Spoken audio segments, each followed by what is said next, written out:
اهلا بيكم في قناه ماجيك سكول. رجعت لكم النهارده بفيديو جديد. في فيديو النهارده هنشرح خدعه سحريه بالكوتشينه سهله جدا للمبتدئين في العاب الخفه بالكوتشينه. لو انت اول مره تتفرج عليا او بتحب النوع ده من المحتوى، محتوى الخدع السحريه والعاب الخفه بالكوتشينه، يا ريت تنزل دلوقتي حالا تعمل اشتراك في القناه وتفعل زرار الجرس. كمان متنساش تعمل لايك على الفيديو وتكتب لي رايك في الكومنتات، وكمان ممكن تطلب مني خدعه انت عايزني اشرحها في الفيديوهات اللي جايه، وانا ان شاء الله الفيديوهات الجايه هحاول اشرح الخدعه اللي انتوا تطلبوها مني تحت في الكومنتات. من غير كلام كتير تعالوا نشوف خدعه النهارده، بعدها نروح للشرح على طول مع بعض. Okay.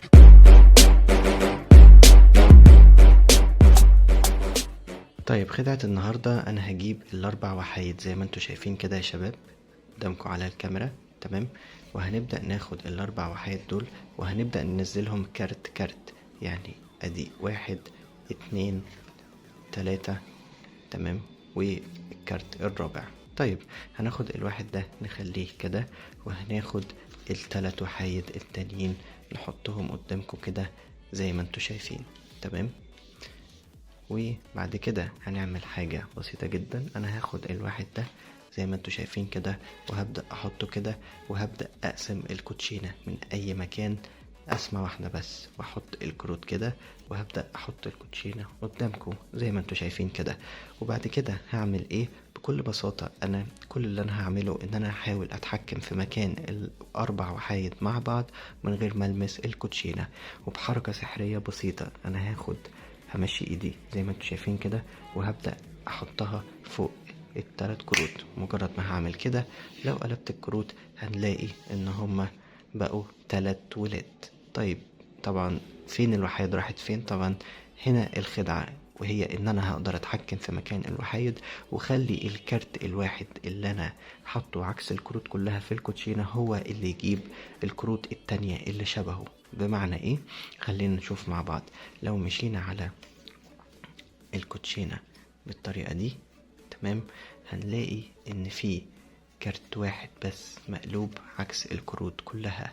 هناخده وهناخد التلات كروت اللي تحته، وعايزكم تتخيلوا معايا ان الكارت اللي هو الواحد ده عبارة عن مغناطيس، وهو اللي خلى التلات كروت التانيين يجوا وراه على طول. مجرد ما هنعمل كده لو قلبنا باقي الكروت هنلاقي ان هما الاربع وحايد زي ما انتوا شايفين كده قدامكم على الكاميرا. طبعا الخدعة دي يا شباب خدعة قوية جدا، وبتسيب انطباع قوي جدا عند اي حد انت ممكن تعملها معاه، وبنصحك انك تتابع معايا شرح الخدعة دي للنهاية لان هي سهلة جدا وهتعجبك جدا ان شاء الله. طيب هي الخدعة دي تكاد تكون اسهل خدعة انت ممكن تعملها في حياتك كلها، وكمان من اقوى الخدع اللي بتسيب تأثير قوي عند اي حد انت ممكن تنفذ الخدعة دي عليه. بكل بساطة كل اللي انت هتعمله انك هتجيب الاربع وحيد زي ما انت شايف كده، تمام، وهتخليهم معاك قبل بداية اللعبة، وهتجيب التلات ولاد دول، تمام، وتخليهم اول تلات كروت في الكوتشينة، وتاخد الاربع وحيد بالطريقة دي وتخليهم معاك.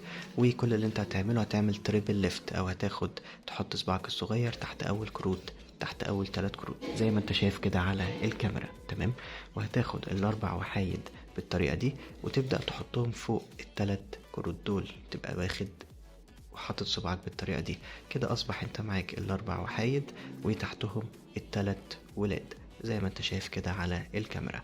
وهتاخد البريك بتاعك الجميل تحت الكروت دي كلها، وهتبدأ ان انت تمسكهم كده. وبعد كده هتيجي تمسكهم كده بايدك كده، تمسك الكروت دي كلها مع بعض كده عادي خالص، وتبدأ تنزل الوحايد كارت كارت. ادي اول واحد، تاني واحد، تالت واحد، ولما تيجي عند اخر واحد ما تقلبوش ولا تسحب ولا تعمل اي حاجة، هتنزل الكروت دي كلها زي ما هي كده، تمام.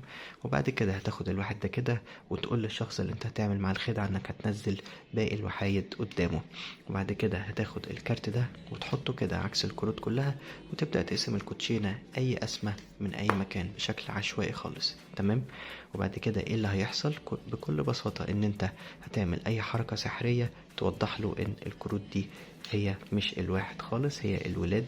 وبعد كده هتبدأ تمشي على الكوتشينة زي ما انت شايف كده وتطلع الكارت ده والتلات كروت اللي وراه، وتبدأ تقول للشخص تخيل معايا ان الكارت ده عبارة عن مغناطيس بيشد التلات كروت اللي شبهه.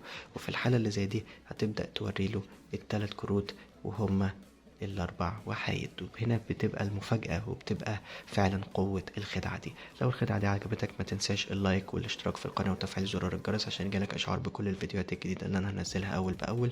كمان ما تنساش تكتب لي رأيك في الكومنتات وتطلب مني خدعة انت عايز نشرحها في الفيديوهات اللي جاية.